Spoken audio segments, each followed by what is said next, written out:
ॐ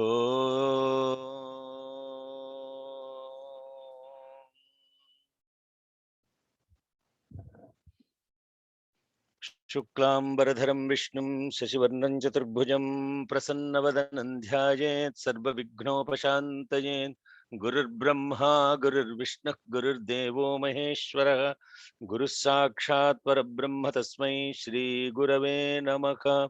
सदानिम्बवृक्षस्य मूलाधिवासात् सुधास्राविणं तिक्तमप्यप्रियन्तम् तरुं कल्पवृक्षाधिकं साधयन्तन्नमामीश्वरम् सद्गुरुं साईनाथं। ओम श्री साईनाथाय नमः।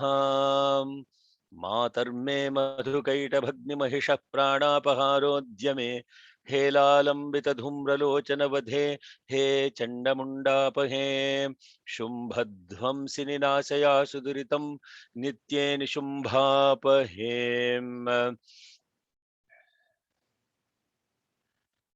मातर्मे मधुकैटभग्निमहिष प्राणापहारोद्यमे हेलालम्बितधूम्रलोचनवधेः चण्डमुण्डार्दिनि निःशेषीकृतरक्तबीजदनुजे नित्ये निशुम्भापहे शुम्भध्वंसिनि नाशयाशु दुरितं दुर्गे नमस्तेऽम्बिके। ॐ नमश्चण्डिकायै। ओम श्री साई राम। गुड morning, good afternoon, good evening, Hari Om, Shalom. We are studying the fifth chapter of Devi Mahatmyam, which is the beautiful aspect about how the mother begins her next mission in the context of Shumbha Nishumbha's annihilation. This is the Uttara Charitram, where the Devi is invoked as Mahasaraswati. And last week we completed the Aparajita Suktam and concluded with the 82nd slokam related to that Aparajita Suktam, which goes from, I believe, from 8, something like that, 8 or 9. So to 82. And there is some confusion on how to repeat these slokas of Namastasya, Namastasya. For right now, we will follow what is written in the text.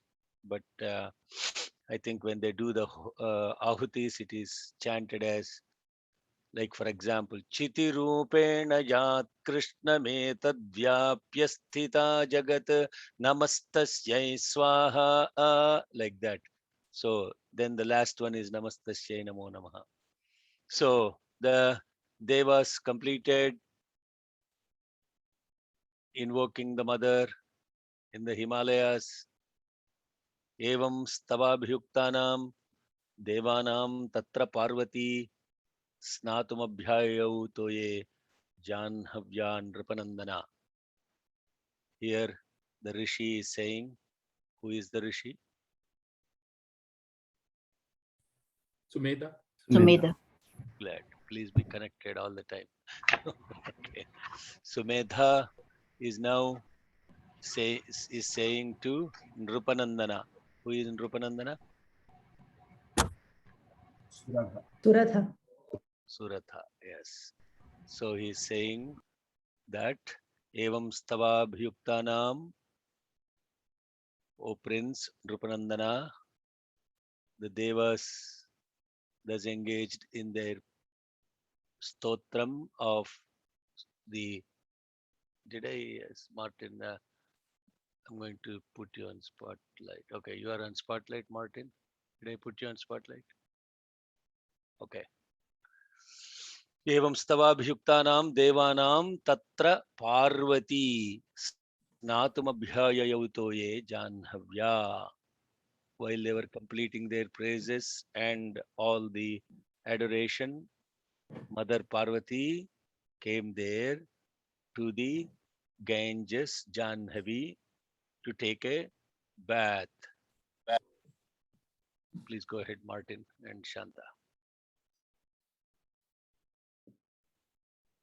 Om ऋषिरुवाच एवं स्तवाभियुक्तानाम् ॐ ऋषिरुवाच एवं स्तवादियुक्तानाम् ॐ ऋषिरुवाच एवं स्तवादियुक्तानाम् देवानां तत्र पार्वती देवानां तत्र पार्वती देवानां तत्र पार्वती एवं स्तवाभियुक्तानां देवानां तत्र पार्वती एवं स्तवादियुक्तानां देवानां तत्र पार्वती एवं स्तवादियुक्तानां देवानां तत्र पार्वती स्नातुमभ्याययौतो ये स्नातुमभ्याययौतो ये स्नातुमभ्याययौतो ये जाह्नव्या नृपनन्दन जाह्नव्या नृपनन्दन जाह्नव्या नृपनन्दन स्नातुमभ्याययौतो ये जाह्नव्या नृपनन्दन स्नातुमभ्याययौतो ये जाह्नव्या नृपनन्दन स्नातुमभ्याययौतो ये जाह्नव्या नृपनन्दन एवं स्तवाभियुक्तानां देवानां तत्र पार्वती स्नातुमभ्याययौतो ये जाह्नव्या नृपनन्दन एवं स्तवादियुक्तानां देवानां तत्र पार्वती स्नातुमभ्याययौतो ये जाह्नव्या नृपनन्दन एवं स्तवादियुक्तानां देवानां तत्र पार्वती स्नातुमभ्याययौतो ये जाह्नव्या नृपनन्दन. Okay, so that is a stava bhi yuktanam. There is probably a pathantaram that Shanta is using, which is different from what is being shown here. It is stava bhi yuktanam. So Okay. there is no meaning wise, what it means is stavadi means praises and so on. Stava bhi means abhi means right there. Yuktanam. So the more appropriate in the context of meaning here is abhiyuktanam devanam. While they were engaged then in those prayers, they were not doing any other acts of adoration. They were only praising the mother. So abhiyuktanam is more appropriate, not adiyuktanam. Stavadi means stava and so on. So now another important point, they chanted it correctly. People should not say Jahnavya, even though it is written as Jahnavya, it is Janhavya, like Vanhi. Even though it is written as Vahni, it is chanted as Vanhi, and Brahma, not Brahma, right? Okay, then Sa Bravitan Suran Subhrur Bhavadbhistuyate Atraka शरीरकोशतश्चास्याः समुद्भूता अब्रवीत् शिवा. Then as she was asking the devas at that time, who is praised by you here? She was asking, who are you all invoking? Who are you all praying to? She asked that question. As she was asking that question, Subhru Bhavadbhihi Stuyate Atra Ka. Who are you praising? Is Suran. Sa Abravitan. She Sa means she. Abravitan asked Suran, the Devas, Subhrut Bhavadbhihi Stuyate Atra Ka. Then from her body, Sharira Koshataschasyah, from the sheaths of her body, Kosha means the Panchakoshas, which are the Panchakoshas, as you all know, is Annamaya, Manomaya, Pranamaya, Vijnanamaya, Anandamaya. From all the Panchakoshas of her within her body, Samudbhuta Abravit, emanated, came forth, Abravit Siva. Abravit Siva becomes Abravit Shiva. So, Sabbravitan Suran Subhruh Bhavadbhihi Stuyate Atra Ka Sharira Koshataschasyah Samudbhuta Abravit Siva. Martin. सा ब्रवीतां सुरान् शुभ्रूर्भवद्भिस्तूयतेऽत्र का साब्रवीतान् सुरान् शुभ्रूर्भवद्भिस्तूयतेऽत्र का. You need to split it, Martin.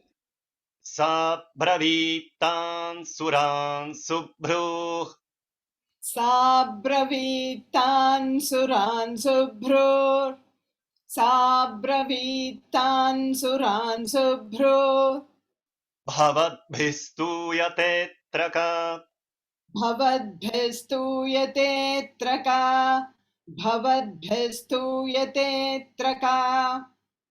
सा ब्रवीतां सुरान् शुभ्रूर्भवद्भिस्तूयतेऽत्र का साब्रवीतान् सुरान् शुभ्रूर्भवद्भिस्तूयतेऽत्र का. साब्रवीतान् सुरान् शुभ्रूर्भवद्भिस्तूयतेऽत्र का. शरीरकोशतश्चास्याः शरीरकोशतश्चास्याः शरीरकोशतश्चास्याः समुद्भूता ब्रवीच्छिवा समुद्भूता ब्रवीच्छिवा समुद्भूता ब्रवीच्छिवा. शरीरकोशतश्चास्याः समुद्भूता ब्रवीच्छिवा शरीरकोशतश्चास्याः समुद्भूता ब्रवीच्छिवा शरीरकोशतश्चास्याः समुद्भूता ब्रवीच्छिवा. सा ब्रवीतां सुरान् शुभ्रूर्भवद्भिस्तूयतेऽत्र का शरीरकोशतश्चास्याः समुद्भूता ब्रवीच्छिवा साब्रवीतान् सुरान् शुभ्रूर्भवद्भिस्तूयतेऽत्र का शरीरकोशतश्चास्याः समुद्भूता ब्रवीच्छिवा. साब्रवीतान् सुरान् शुभ्रूर्भवद्भिस्तूयतेऽत्र का शरीरकोशतश्चास्याः समुद्भूता ब्रवीच्छिवा. Then she said, the one who came out of the mother's body, she said, or the koshas, she said, Stotram mamaitat kriyate. So the word stotram is, the appropriate translation is hymn, not praise. This hymn is addressed to me, mamaitat kriyate. They're doing it for myself, for my sake. Shumbhadaitya nirakritaihe, because they were defeated by Shumbha, the Daitya. Daitya means Diti's son. Devai samastai, Devai sametai samare. All the devas were defeated in the war, and they were defeated by Nishumbhena parajitai. Martin. स्तोत्रं ममैतत् क्रियते स्तोत्रं ममैतत् क्रियते स्तोत्रं ममैतत् क्रियते शुम्भदैत्यनिराकृतैः शुम्भदैत्यनिराकृतैः शुम्भदैत्यनिराकृतैः स्तोत्रं ममैतत् क्रियते शुम्भदैत्यनिराकृतैः स्तोत्रं ममैतत् क्रियते शुम्भदैत्यनिराकृतैः स्तोत्रं ममैतत् क्रियते शुम्भदैत्यनिराकृतैः देवैः समेतैः समरे देवैः समेतैः समरे देवैः समेतैः समरे निशुम्भेन पराजितैः निशुम्भेन पराजितैः निशुम्भेन पराजितैः देवैः समेतैः समरे निशुम्भेन पराजितैः देवैः समेतैः समरे निशुम्भेन पराजितैः देवैः समेतैः समरे निशुम्भेन पराजितैः स्तोत्रं ममैतत् क्रियते शुम्भदैत्यनिराकृतैः देवैः समेतैः समरे निशुम्भेन पराजितैः स्तोत्रं ममैतत् क्रियते शुम्भदैत्यनिराकृतैः देवैः समेतैः समरे निशुम्भेन पराजितैः स्तोत्रं ममैतत् क्रियते शुम्भदैत्यनिराकृतैः देवैः समेतैः समरे निशुम्भेन पराजितैः शरीर कोशाद यत् तस्याः पार्वत्याः निसृता अंबिका कौशिकीति समस्तेषु ततो लोकेषु गीयते. Ambika, because that mother came out of Parvatya Nisruta, came out of the Sharira Koshat, because she came out of the Koshas of the mother.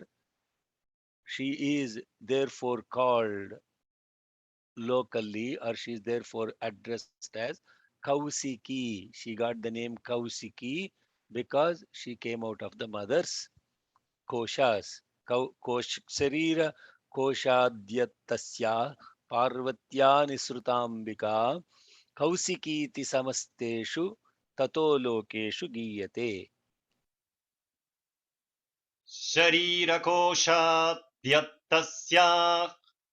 शरीरकोशाद्यत्तस्याः शरीरकोशाद्यत्तस्याः पार्वत्या निःसृताम्बिका पार्वत्या निःसृताम्बिका पार्वत्या निःसृताम्बिका शरीरकोशाद्यत्तस्याः पार्वत्या निःसृताम्बिका शरीरकोशाद्यत्तस्याः पार्वत्या निःसृताम्बिका शरीरकोशाद्यत्तस्याः पार्वत्या निःसृताम्बिका कौशिकीति समस्तेषु कौशिकीति समस्तेषु कौशिकीति समस्तेषु ततो लोकेषु गीयते ततो लोकेषु गीयते ततो लोकेषु गीयते कौशिकीति समस्तेषु ततो लोकेषु गीयते कौशिकीति समस्तेषु ततो लोकेषु गीयते कौशिकीति समस्तेषु ततो लोकेषु गीयते शरीरकोशाद्यत्तस्याः पार्वत्या निःसृताम्बिका कौशिकीति समस्तेषु ततो लोकेषु गीयते शरीरकोशाद्यत्तस्याः पार्वत्या निःसृताम्बिका कौशिकीति समस्तेषु ततो लोकेषु गीयते शरीरकोशाद्यत्तस्याः पार्वत्या निःसृताम्बिका कौशिकीति समस्तेषु ततो लोकेषु गीयते तस्यां विनिर्गतायां तु कृष्णाभूत् सा अपि Parvati कालिकेति समख्याता हिमाचलकृताश्रया. After Kausiki came out of the body of Parvati, then Parvati became black. So when all the effulgence from the koshas has come out of Parvati's the koshas, the Kausiki has emerged, then Mother Parvati turned black. Kaliketi samakhyata. From then, therefore, she is called Kalika. Kalika iti samakhyata. And then she was stationed on the Himachala Krita Ashraya. Tasyam vinirgatayam tu Krishna bhutsapi Parvati Kaliketi samakhyata Himachala Krutashraya. तस्यां विनिर्गतायान्तु तस्यां विनिर्गतायान्तु कृष्णाभूत्सापि पार्वती कृष्णाभूत्सापि पार्वती कृष्णाभूत्सापि पार्वती तस्यां विनिर्गतायान्तु कृष्णाभूत्सापि पार्वती तस्यां विनिर्गतायान्तु कृष्णाभूत्सापि पार्वती तस्यां विनिर्गतायान्तु कृष्णाभूत्सापि पार्वती कालिकेति समाख्याता कालिकेति समाख्याता कालिकेति समाख्याता हिमाचलकृताश्रया हिमाचलकृताश्रया हिमाचलकृताश्रया कालिकेति समाख्याता हिमाचलकृताश्रया कालिकेति समाख्याता हिमाचलकृताश्रया कालिकेति समाख्याता हिमाचलकृताश्रया तस्यां विनिर्गतायान्तु कृष्णाभूत्सापि पार्वती कालिकेति समाख्याता हिमाचलकृताश्रया तस्यां विनिर्गतायान्तु कृष्णाभूत्सापि पार्वती कालिकेति समाख्याता हिमाचलकृताश्रया तस्यां विनिर्गतायान्तु कृष्णाभूत्सापि पार्वती कालिकेति समाख्याता हिमाचलकृताश्रया Obviously, there are a lot of questions occurring in your heads. I know, and I can read them. What does all this mean? Why are they coming out? I will address that after we go through the shlokas because we are on a crunch to complete the course. We are on an accelerated path now. So I will talk about the inner significance 10 minutes after the class. So Tatombikam Param Rupam Bibhranam Sumanoharam Dadarsha Chando Mundascha Bhrutyau Shumbhani Shumbhayo.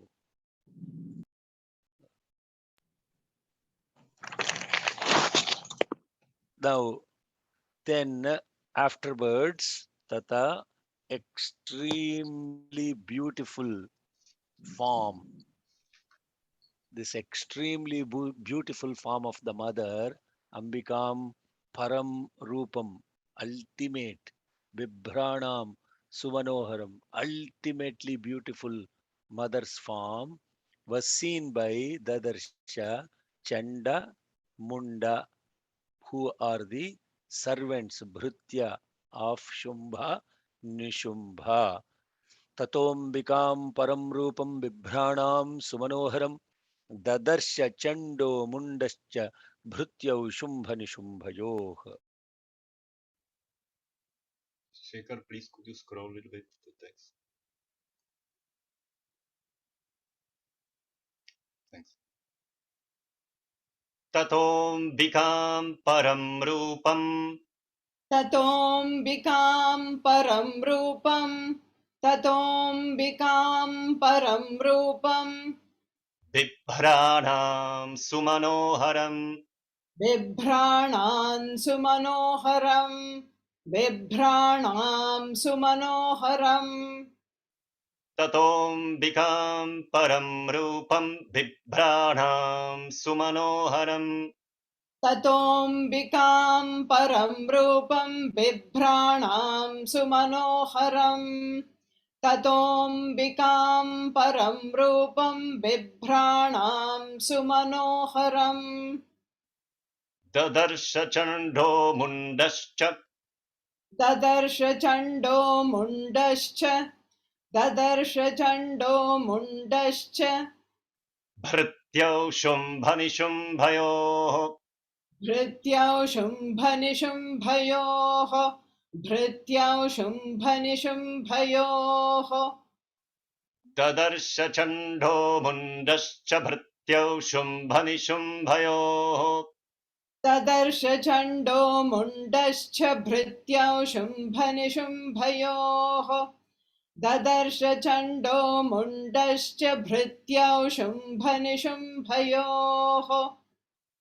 ततोऽम्बिकां परं रूपं बिभ्राणां सुमनोहरम् ददर्श चण्डो मुण्डश्च भृत्यौ शुम्भनिशुम्भयोः ततोऽम्बिकां परं रूपं बिभ्राणां सुमनोहरम् ददर्श चण्डो मुण्डश्च भृत्यौ शुम्भनिशुम्भयोः ततोऽम्बिकां परं रूपं बिभ्राणां सुमनोहरम् ददर्श चण्डो मुण्डश्च भृत्यौ शुम्भनिशुम्भयोः Tabhyam, both of them, Shumbhaya cha akhyata sa ativa sumanohara kapyaste stri maharaja bhasayanti himachalam. Tabhyam, both of them went to Shumbha, and then they said, Maharaja, O king, there is a extremely beautiful lady, beautiful woman, who by her extraordinary beauty is now shedding lustre all over the Himalayas. Tabhyam Shumbhaya cha akhyata. Sa, she is ativa manohara, extremely sumanohara, extremely pleasing and so beautiful to the mind. Manohara means one who takes away the mind. Hello, listen to those words, and when you connect to those, the translation into the English doesn't catch all of that. She is ativa sumanohara. She takes away, she steals away your mind absolutely beautifully without you even knowing about it. Now that is the loaded word. She is ativa sumanohara. Kapyaste Stri Maharaja Bhasayanti Himachalam. She is now located, and she's, because of her location, the whole Himalayas are now radiating with lustre. Because of her presence now, the Himalayas are lit up. That's how they noticed her. They suddenly saw that the entire Himalayas are lit up in this beautiful lustre, and they were curious and went and saw, and it is coming from her. Her lustre is reflecting in the entire Himalayas. Tabhyam Shumbhaya Chakhyata Sativa Sumanohara Kapyaste Stri Maharaja Bhasayanti Himachalam. ताभ्यां शुम्भाय चाख्याता ताभ्यां शुम्भाय चाख्याता ताभ्यां शुम्भाय चाख्याता सतीव सुमनोहरा सतीव सुमनोहरा सतीव सुमनोहरा ताभ्यां शुम्भाय चाख्याता सतीव सुमनोहरा ताभ्यां शुम्भाय चाख्याता सतीव सुमनोहरा ताभ्यां शुम्भाय चाख्याता सतीव सुमनोहरा काप्यास्ते स्त्रीमहाराज काप्यास्ते स्त्रीमहाराज काप्यास्ते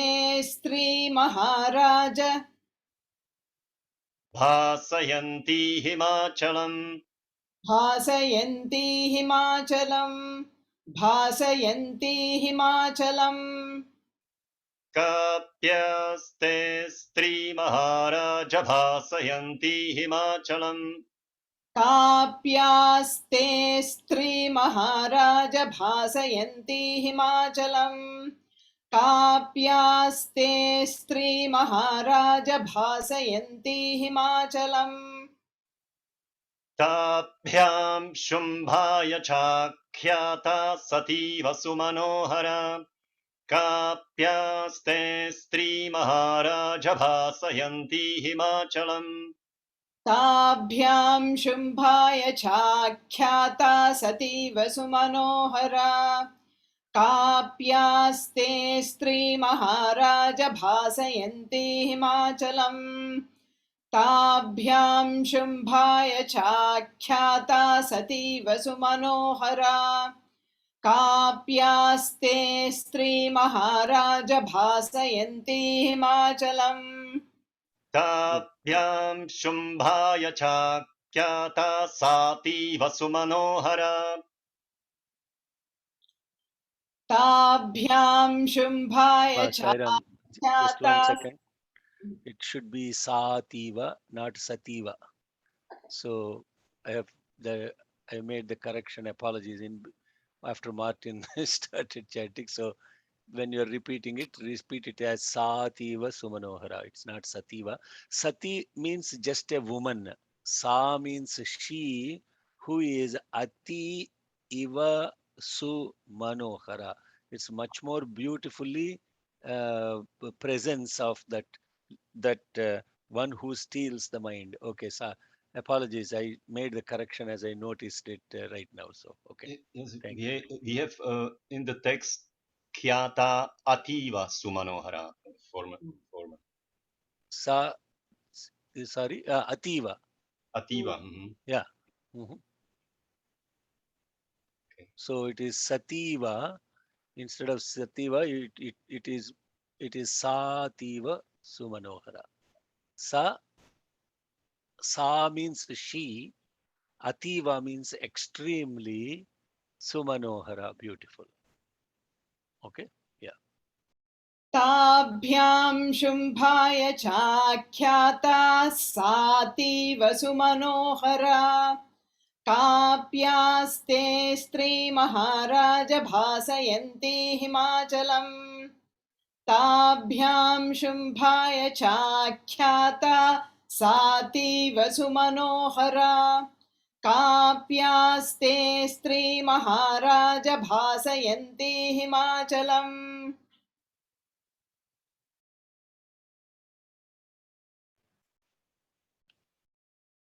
नैव तादृक् क्वचिद् रूपं दृष्टं केनचिदुत्तमं ज्ञायतां काप्यसौ देवी गृह्यतां च Asureshwara. Such kind of beauty, Asureshwara, the Lord of all Asuras, it has never been seen by anyone, anywhere, period. Now, Jnayatam Kapyasau Devi, find out, or let us find out who that Devi is and take possession of her. Take the possession of her is what these servants are advising Shumbha. Naivata Drik. क्वचिद्रूपं दृष्टं केनचिदुत्तमं ज्ञायतां काप्यसौ देवी गृह्यतां चासुरेश्वरा. नैव तादृक्वचिद्रूपम् नैव तादृक्वचिद्रूपम् नैव तादृक्वचिद्रूपम् दृष्टं केनचिदुत्तमम् दृष्टं केनचिदुत्तमम् दृष्टं केनचिदुत्तमम् नैव तादृक्वचिद्रूपम् दृष्टं केनचिदुत्तमम् नैव तादृक्वचिद्रूपं दृष्टं केनचिदुत्तमम् नैव तादृक्वचिद्रूपं दृष्टं केनचिदुत्तमम् ज्ञायतां काप्यसौ देवी ज्ञायतां काप्यसौ देवी ज्ञायतां काप्यसौ देवी गृह्यतां चासुरेश्वर गृह्यतां चासुरेश्वर गृह्यतां चासुरेश्वर ज्ञायतां काप्यसौ देवी गृह्यतां चासुरेश्वर ज्ञायतां काप्यसौ देवी गृह्यतां चासुरेश्वर ज्ञायतां काप्यसौ देवी गृह्यतां चासुरेश्वर नैव तादृक्वचिद्रूपं दृष्टं केनचिदुत्तमम् ज्ञायतां काप्यसौ देवी गृह्यतां चासुरेश्वर नैव तादृक्वचिद्रूपं दृष्टं केनचिदुत्तमम् ज्ञायतां काप्यसौ देवी गृह्यतां चासुरेश्वर नैव तादृक्वचिद्रूपं दृष्टं केनचिदुत्तमम् ज्ञायतां काप्यसौ देवी गृह्यतां चासुरेश्वर. Now you see how the servants of the spoilt one also advise their lords. Stri Ratnamati Charvangi Jyotayanti Dishatstvisha Tvisha Sa Tu Tishtati Daityendra Tam Bhavan Drashtumarhati. She is Stri Ratnamani. She is a jewel amongst all the women. Extraordinary beautiful limbs. Charvangi. Angi means limbs. Charvangi means beautiful limbs. Jyotayanti Disha Tvisha. And her radiance is illuminating all the different directions. Satu Tishtati. She is Satu Tishtati Daityendra. Okay, she is located there in Himalayas, O Daityendra, the king of all the Daityas. And Tam Bhavan Drashtu Marhati. It's absolutely, you have to go and see her. There is absolutely beautiful. You got to go see her. She is jewel. Now, why they are calling her a jewel and all of that, you will learn later. Okay. But basically, they are advising you got to see this beauty. Unbelievable. Stri Ratnamati Charvangi Dyotayanti Dishastvisha Sa Tu Tishtati Daityendra Tam Bhavan Drashtumarhati.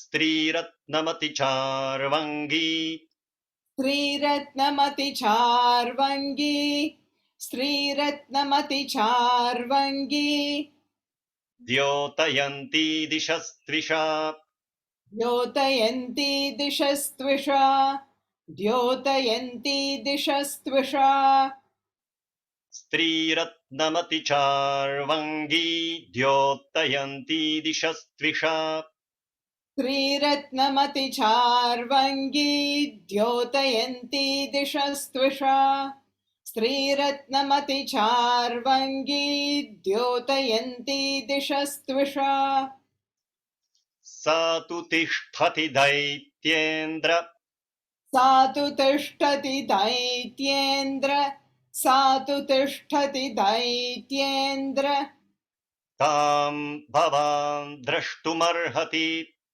तां भवान् द्रष्टुमर्हति तां भवान् द्रष्टुमर्हति सा तु तिष्ठति दैत्येन्द्र तां भवान् द्रष्टुमर्हति सा तु तिष्ठति दैत्येन्द्र तां भवान् द्रष्टुमर्हति सा तु तिष्ठति दैत्येन्द्र तां भवान् द्रष्टुमर्हति स्त्रीरत्नमतिचार्वङ्गी द्योतयन्ती दिशस्त्विषा सा तु तिष्ठति दैत्येन्द्र तां भवान् द्रष्टुमर्हति श्रीरत्नमतिचार्वङ्गी द्योतयन्ती दिशस्त्विषा सा तु तिष्ठति दैत्येन्द्र तां भवान् द्रष्टुमर्हति स्त्रीरत्नमतिचार्वङ्गी द्योतयन्ती दिशस्त्विषा सा तु तिष्ठति दैत्येन्द्र तां भवान् द्रष्टुमर्हति यानि रत्नानि मणयो गजा अश्वादीनि वै प्रभो प्रभो O Lord, all those ratnas, the jewels, manis, the precious stones, gaja, the elephants, ashwa, the horses, all of those that are present in all the three worlds, Trailokye tu samastani sampratam bhanti, are present and are shining in your house, te gruhe. यानि रत्नानि मणयो गज अश्वादीनि वै प्रभो त्रैलोक्ये तु समस्तानि साम्प्रतं भान्ति ते गृहे.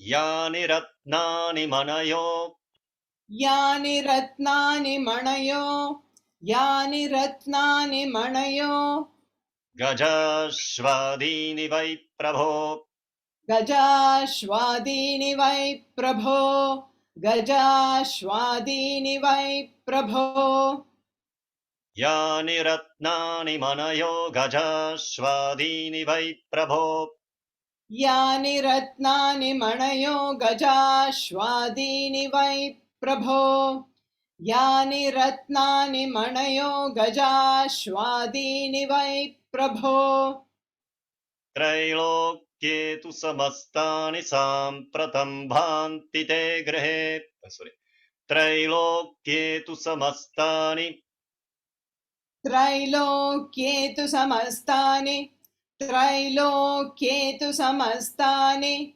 साम्प्रतं भान्ति ते गृहे साम्प्रतं भान्ति ते गृहे साम्प्रतं भान्ति ते गृहे त्रैलोक्ये तु समस्तानि साम्प्रतं भान्ति ते गृहे त्रैलोक्ये तु समस्तानि साम्प्रतं भान्ति ते गृहे त्रैलोक्ये तु समस्तानि साम्प्रतं भान्ति ते गृहे यानि रत्नानि मणयो गजाश्वादीनि वै प्रभो त्रैलोक्ये तु समस्तानि साम्प्रतं भान्ति ते गृहे यानि रत्नानि मणयो गजाश्वादीनि वै प्रभो त्रैलोक्ये तु समस्तानि साम्प्रतं भान्ति ते गृहे यानि रत्नानि मणयो गजाश्वादीनि वै प्रभो त्रैलोक्ये तु समस्तानि साम्प्रतं भान्ति ते गृहे. Now, interestingly, now from here on, you will hear the list of all the confiscations made by these Shumbha and Nishumba. very elegantly articulated by so this Chanda and Munda. Now they are starting the list of all the confiscations, stealings that they have done. List of what all they have stolen. Airavataha Samanito. Now they're starting with Airavata. And that Airavata belongs to Purandarat, belong to Indra, Gajaratnam. She is the jewel amongst the elephants. Now the best out of all the different species they are now listing. They didn't steal ordinary stuff. Hello. They only went for the best of all the species. Amongst the elephants, Airavata is the most supreme. There is nothing equivalent to Airavata. So you got the best of the elephants and you stole them from Indra. Not only that, from Indra, you actually also stole Parijata Taruscha Taruhu Cha Ayam. Now, what did you? Parijata is the best amongst the trees, and therefore you stole that also from him. Not only that, from Indra, you actually stole Tathaiva Uchaisrava Hayaha. Uchaishravam is the best amongst the horses, and you also stole that. No, very good. No, you make note of what great people do. They steal the best of what belongs to others. You understand? You understand? Shumbha Nishumbha are such great intellectuals of Silicon Valley. They steal what is best of the others, not anything less. Airavata Samanito Gajaratnam Purandarat Parijata Tarushchayam Tathaiva Uchaishrava Hayaha. Now, this also happens amongst great intellectuals. They are writing now books based on the teachings of Bhagavan Sri Satya Sai Baba, put their name on the title. They don't even give credit to Bhagavan Sri Satya Sai Baba in their books. They are ultimate stealers. I don't want to go into their names, but they steal what actually even belongs to God. And they put it in books and CDs and everything, put their name and now sell them and make money. Shumbha Nishumbha are no different. These are the Shumbha Nishumbhas. They steal what belongs to gods.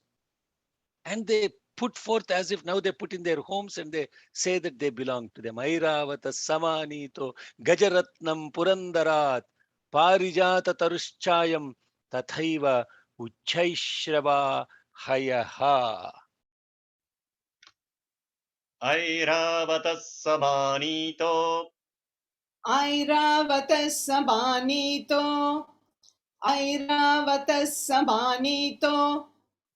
गजरत्नं पुरन्दरात् गजरत्नं पुरन्दरात्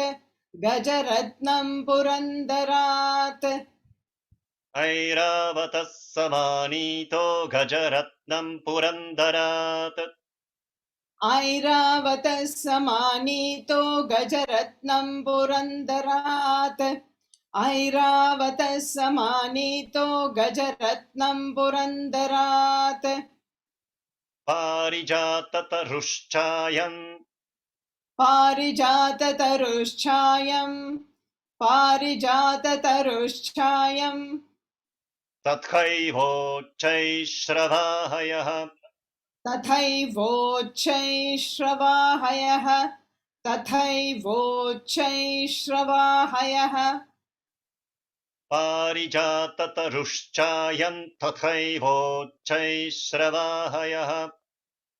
तथैवोच्चैश्रवाहयः पारिजाततरुश्चायं तथैवोच्चैश्रवाहयः ऐरावतः समानीतो गजरत्नं पुरन्दरात् पारिजाततरुश्चायं तथैवोच्चैश्रवाहयः ऐरावतः समानीतो गजरत्नं पुरन्दरात् पारिजाततरुश्चायं तथैवोच्चैश्रवाहयः ऐरावतः समानीतो गजरत्नं पुरन्दरात् पारिजाततरुश्चायं तथैवोच्चैश्रवाहयः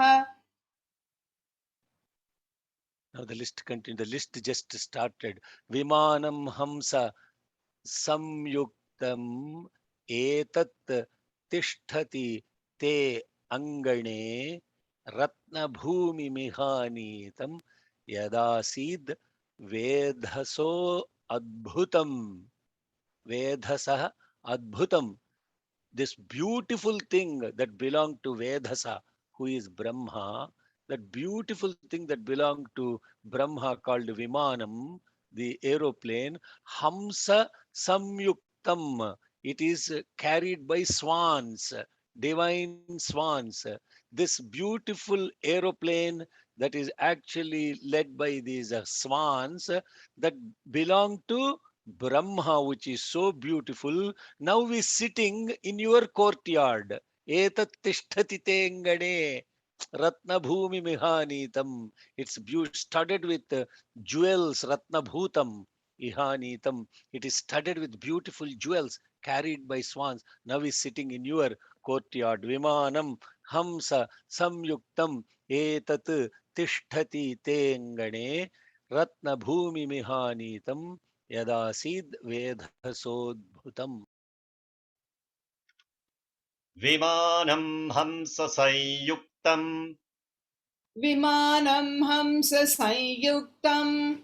विमानं हंससंयुक्तं Etat Tishtati Tengane मेतत्तिष्ठति तेङ्गणे Vimanam Hamsa Sayuktametat Tishtati Tengane विमानं हंससंयुक्तमेतत्तिष्ठति तेङ्गणे विमानं हंससंयुक्तमेतत्तिष्ठति तेङ्गणे Ratnabhutamihanitam रत्नभूतमिहानीतं Yadasit Vedhasodbhutam यदासीद्वेधसोद्भुतं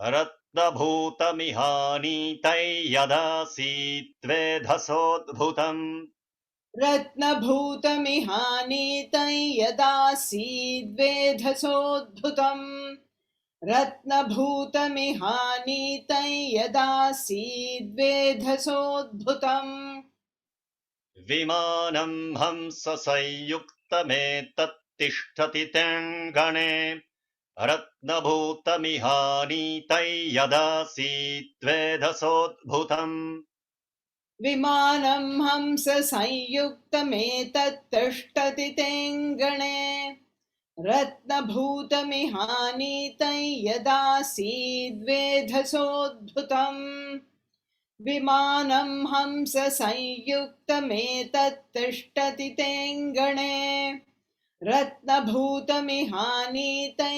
यदासीद्वेधसोद्भुतम्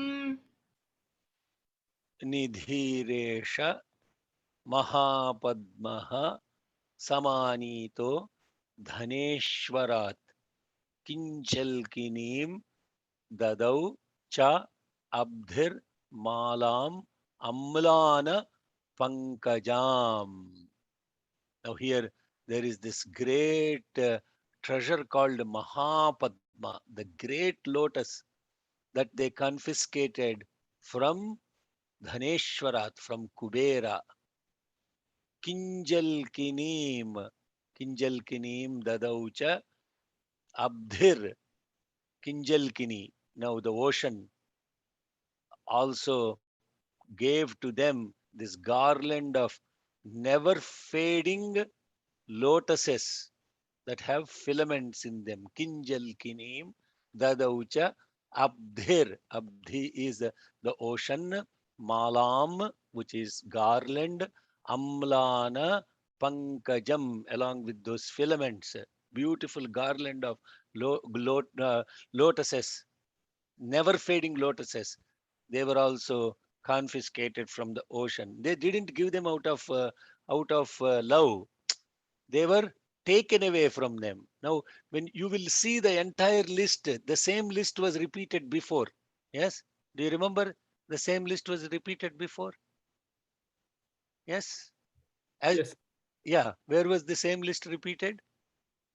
Yeah, when Devi got all the chapter Now, 2. what's the difference? Yeah, there they was offered in love. Yeah. Here they stole. Here they stole.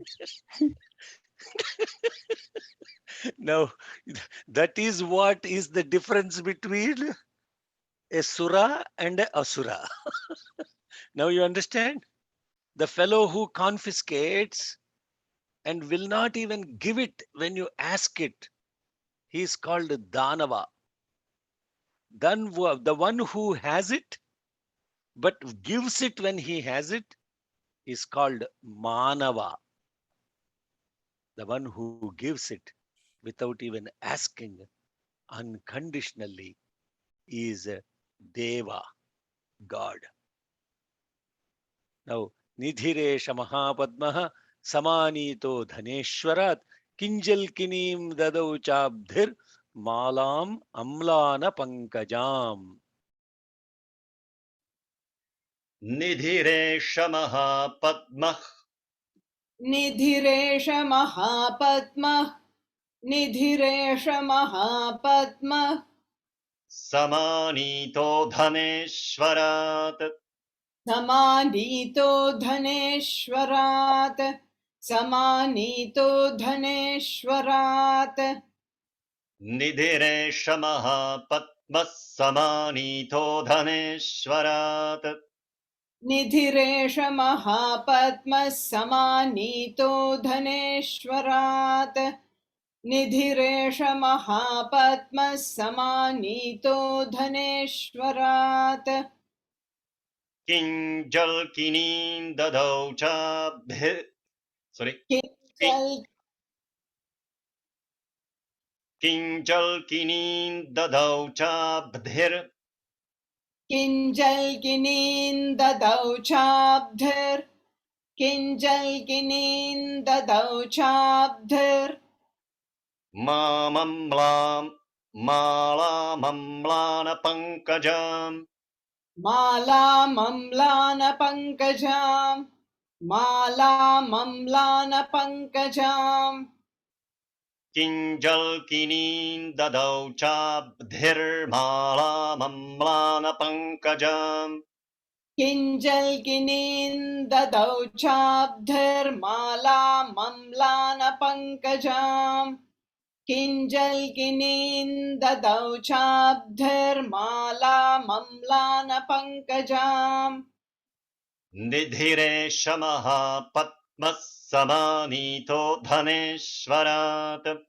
किञ्जल्किनीं ददौ चाब्धिर्मालामम्लानपङ्कजाम् निधिरेश महापद्मः समानीतो धनेश्वरात् किञ्जल्किनीं ददौ चाब्धिर्मालामम्लानपङ्कजाम् निधिरेश महापद्मः समानीतो धनेश्वरात् किञ्जल्किनीं ददौ चाब्धिर्मालामम्लानपङ्कजाम् Now, Chatrante Varunangehe Kanchanasravitishtati.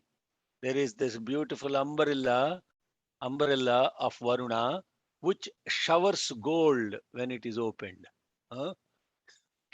Chatrante Varunangehe Kanchanasravi Tishtati Tathayam Shandanavaro Yah Purasit Prajapatehe. Similarly, a chariot belonging to Prajapati in long ago now belongs to you. I'll just simply go through the list and then we'll go similarly. Mrutyo Rutkantidanama Shaktiri Shatvaya Hrata Pashas Salilarajasya Bhratustava Parigruhe. Similarly, the spear, the Shakti. Shakti is that spear that which it's called Utkranta. Mrutyoh Utkantida Nama. The Shakti's name is Utkantida. And that Utkantida, the Shakti, belong to Mrutyuhu, which is Yama, the Lord of Death. And the noose that belong to Varuna, Pasha Salila Rajasya. It's not the Ocean King there. This is incorrect. This is Varuna. Ocean King is not Arun. This belongs to Varuna. Varuna is the king of waters, and that's he's called the Salila Rajasya, Pasha Salila Rajasya, Bhratustava Parigruhe. Now he's saying, not only you, sir, your brother is also equally a culprit. He stole those from those guys. Okay, Shumbha and Nishumbha. So you, Lord, stole all these things, and your brother is also equally important. He also stole the the possessions of others. Mrutyorutkantidanama Shaktiri Hrata Pasha Salilara Jasya Bhratustava Parigruhe. Now Nishumbha Abdhijatascha Samastaratnajatayaha. Nishumbha, again his brother, has every kind of gem that is produced by the sea. And Vanhihi Apidadau Tubhyam Agnishauchecha Vasasi. Now this fire, Agni, has given them 2 garments which are purified in the fire, and they will never decay, not like ordinary clothes. A similar thing, mother got 2 saris that will never decay from Agni. Same thing. Now these guys took it away from the Agni. Now, evam Daityendra Ratnani Samastani Anyahritani te Stri Ratnam Esha Kalyani Tvaya Kasman Nagrihyate. They're asking now the question, provoking these fellows. You got the best of everything, all the jewels, diamonds, everything. Evam Daityendra Ratnani Samastani Anyahritani te. You confiscated from everybody else. Why not take this woman jewel, the Kalyani? Why not you confiscate her? Go get her also. So these are the advisors for Shumbha Nishumbha. They won't, even if Shumbha and Nishumbha are content, the fellows around them, they build this company, and this company makes them culprits all the time. So watch your company. Who are your servants? Who are your consultants? Who are you listening to? How are they advising you? What kind of values they have? If your servants and if your company are culprits, this is the kind of advice they will give you. They're saying, you are such great people, sir. Why not go buy this home, sir? Why not go buy that home, sir? Why not go invest here, sir? Why not go invest there, sir? You should own this, you should own that. Evam Daityendra Ratnani Samastani Anyahritani te. Go confiscate, sir. Go acquire everything that you want. Build your empire. Stri Ratnam Esha Kalyani Tvaya Kasman. Now, I want to tell you this. This is not just about material position I am talking about. The people that are spiritual are also culprits because they want to build an empire of themselves around themselves. And therefore, they start all these kinds of paraphernalia. They will declare themselves as gurus and gurumas and this and that. And now they have followers, and these followers are constantly building the empire of the gurus and the gurumas. And this is no disrespect. This is what's happening in the world today. Everywhere some ashram popping up with paraphernalia. Hundreds and thousands of acres and buildings and ashrams and all of this stuff. How is all this happening? It's not, it's acquisition. Evan Daityendra Ratnani Samastani Anyahritani te Stri Ratnamesha Kalyani Tvaya Kasman Nagrihyate. Now what I am saying is, in the context of this expansion of the I and the mine, this happens at all levels, even so-called spiritual growth. And this, if somebody is killing me with their microphone. Sairam, can you please mute? Okay. So, Sir Manohar, whoever is Manohar, please mute. Thank you. So, with that, the 100th shloka is the completion of all the things that they have confiscated, and Chanda Munda are advising Shumbha, Nishumbha. So, brother, can you chant one line together? One line, Chatranteva, Varunangehe, Kanchanas, like that. Go together because these are simple shlokas, and then we'll conclude the class with the 100th shloka on this chapter. क्षत्रन्ते वारुणङ्गेः काञ्चनस्रावितिष्ठति छत्रन्ते वारुणङ्गेः काञ्चनस्रावितिष्ठति छत्रन्ते वारुणङ्गेः काञ्चनस्रावितिष्ठति तथायं स्यन्दनवरो यः पुरासीत् प्रजापतेः तथायं स्यन्दनवरो यः पुरासीत् प्रजापतेः तथायं स्यन्दनवरो यः पुरासीत् प्रजापतेः क्षत्रन्ते वारुणङ्गेः काञ्चनस्रावितिष्ठति तथायं स्यन्दनवरो यः पुरासीत् प्रजापतेः छत्रन्ते वारुणङ्गेः काञ्चनस्रावितिष्ठति तथायं स्यन्दनवरो यः पुरासीत् प्रजापतेः छत्रन्ते वारुणङ्गेः काञ्चनस्रावितिष्ठति तथायं स्यन्दनवरो यः पुरासीत् प्रजापतेः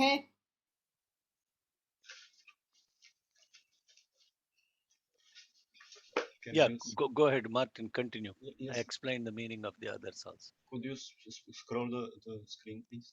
Oh, sorry.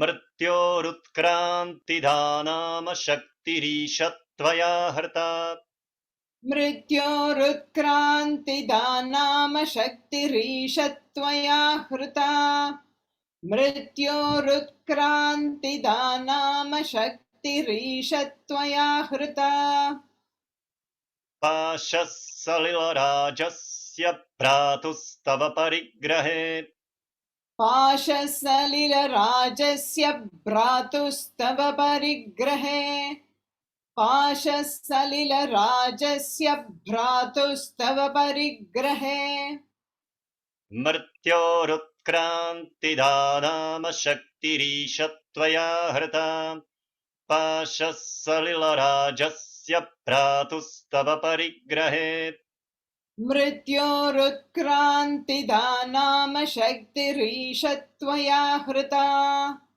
पाशः सलिलराजस्य भ्रातुस्तव परिग्रहे मृत्योरुत्क्रान्तिदानाम शक्तिरीशत्वया हृता पाशः सलिलराजस्य भ्रातुस्तव परिग्रहे निशुम्भस्याद्भिजाताश्च समस्तारत्नजातयः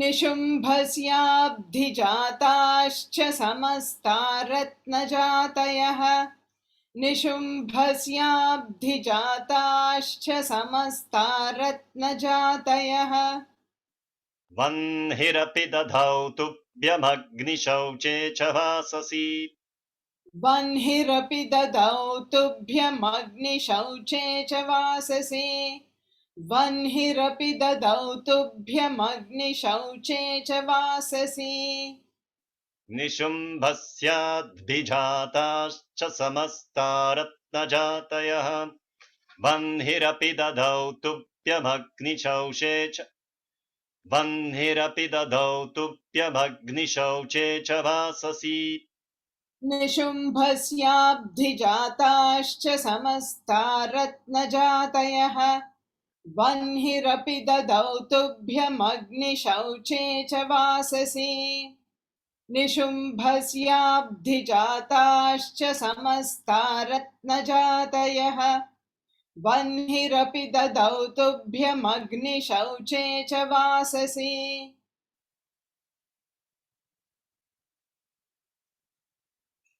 एवं दैत्येन्द्ररत्नानि समस्तान्याहर्तानि ते एवं दैत्येन्द्ररत्नानि समस्तान्याहृतानि ते एवं दैत्येन्द्ररत्नानि समस्तान्याहृतानि ते स्त्रीरत्नमेषा कल्याणी त्वया कस्मान्न गृह्यते श्रीरत्नमेषा कल्याणी त्वया कस्मान्न गृह्यते स्त्रीरत्नमेषा कल्याणी त्वया कस्मान्न गृह्यते एवं दैत्येन्द्ररत्नानि समस्तान्याहृतानि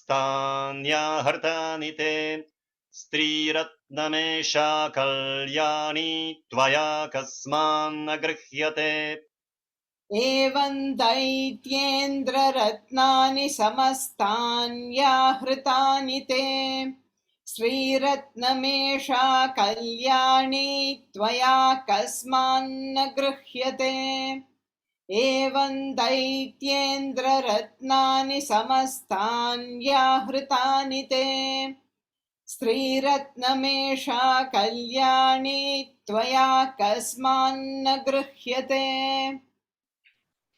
ॐ यदक्षरपदभ्रष्टं मात्राहीनं तु यद्भवेत् तत्सर्वं क्षम्यतां देवनारायण नमोऽस्तु ते विसर्गबिन्दुमात्राणि पदपादाक्षराणि च न्यूनानि चातिरिक्तानि क्षमस्व साईश्वर अपराधसहस्राणि क्रियन्ते हर्निशं मया दासोऽयमिति मां मत्वा क्षमस्व साईश्वर अन्यथा शरणं नास्ति त्वमेव शरणं मम तस्मात् कारुण्यभावेन रक्ष रक्ष साईश्वर हरिः ओम् तत्सत् Shri साईश्वरार्पणमस्तु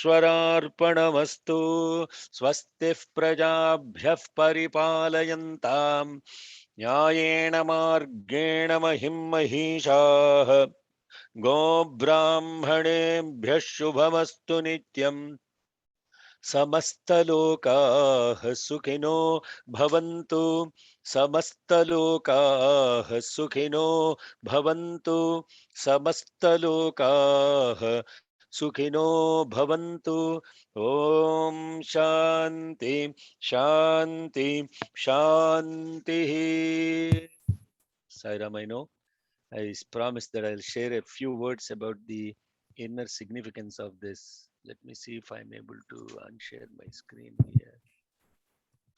Okay, let's see. Are you able? Okay, good. Now, the context of this particular beautiful exposition, and if it starts with mother coming there, Parvati, very innocently asking, "Who are you praising?"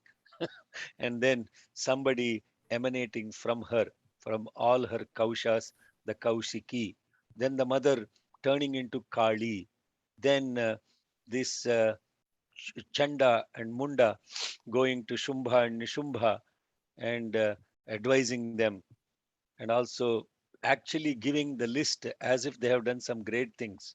You know how they are, how they have provoked them to also go get the mother and at least take a look at her and try to get her into their control. This is all very much relevant to what happens with the human psyche, especially 100% today in the Kali Yuga, in today's world. It is all about selfishness and possession and possession and possession. possession to get some kind of greater identity. And even in the context of knowledge, this is the case. And I'm being completely blunt and honest with you. Even people are sharing knowledge with an objective of promoting themselves, not with the objective of creating the collective unity in which there is no identity of any individual. And if you truly look at the mission of Bhagavan Sri Satya Sai Baba, how much he has given, physically given, materially given, intellectually given, knowledge expounded with absolutely no collection of money associated with any book that he has written.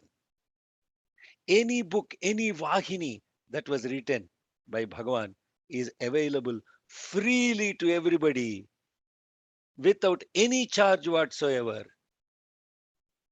because love absolutely gives and forgives. The self always gets and forgets, and it has to accumulate. And the inner significance associated with how the Shakti of all the Devas came together to form the Mahalakshmi.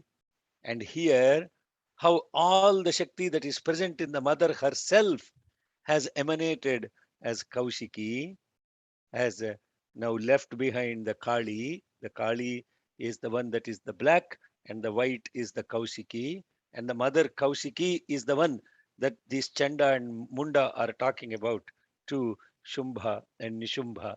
And all these different aspects about how did the mother, why did the mother ask, who are you praising? Doesn't she already know, etc. All these questions will come.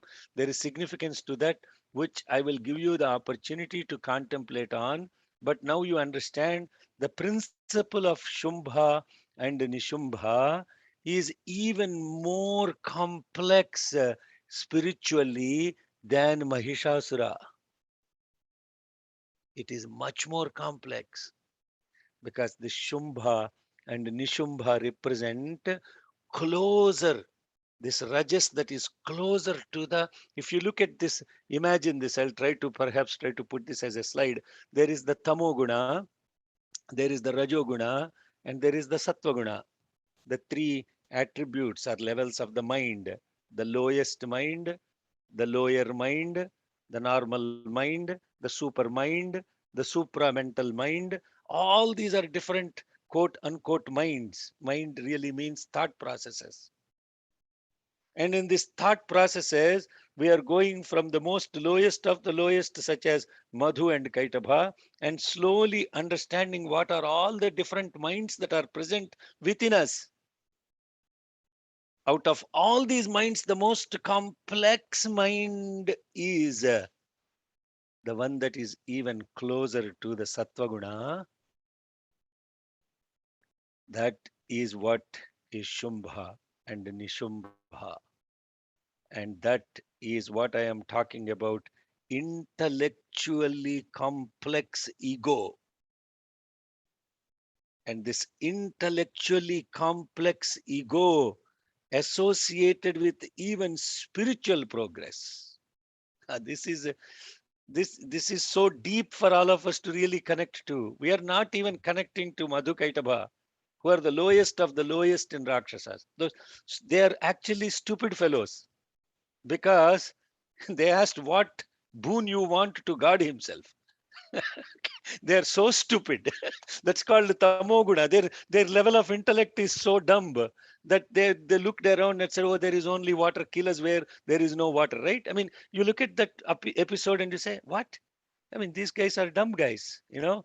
Why did they ask that God will give you a boon? Because he fought with them for what, Panchavarsha Sahasrani, right? 15,000 years. They thought that they are invincible.